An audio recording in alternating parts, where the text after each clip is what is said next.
Znači, ministrica svi znate, ovo su naše cure, zaposlene. Ja sam Bakabara. Ovo je Bakabara, ovo je ona ministrica, što se čuo. Ma je li moja vesnica došla s njim k nam i v Petrinju? Je Bog mila. Ja nek si ti meni živa i zdrava došla. Znaš, ja sam ti Bakabara, tu z Bresta, prek Kupe. Hele, da buš se ti napravila sve da nam ta Evropska unija dojde. Je to tako? Znaš, ja ti doma imam 2 kravice, domaćeg mleka na pretek. Delam najlepše vrhnje, a Bog mi rakija nije loša. Znaš i sama da je dobra zdravlje i cikrulaciju. Cikrulaciju? Popiješ jedno jutro, ima meni čakančića sasvim slučajno s komici.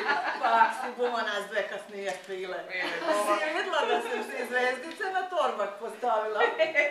Nego vesnica, sunce moje, dajte meni povedje. Kaj bom ja v toj uniji s mojim vrhnjem mlekom i jajcima? Je to bu tak, kak sam čula da v Nemečki volijo našu domaću šljivovicu.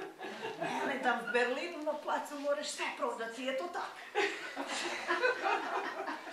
Kad je tak, buš ti smenom sa denom trgnula. Malo bako okrenka prema nama, je to da ne treba. Mi nju vidimo. A cijeli tekst, fantastično. Evo, ovako je mali poklon od naše organizacije za vas, da imate uspomenu, pazite ovo se stvarno. Da mi nas A Matica je pripremila sve za vas, a imate i ovdje, tako da ne zaboravite gdje ste to dobili. Da. To možete i u Briselu poneti. Ovo mi date. Sve mi date. Kako baru?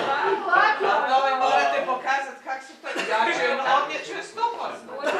Uzmite ruku, stavite na usta.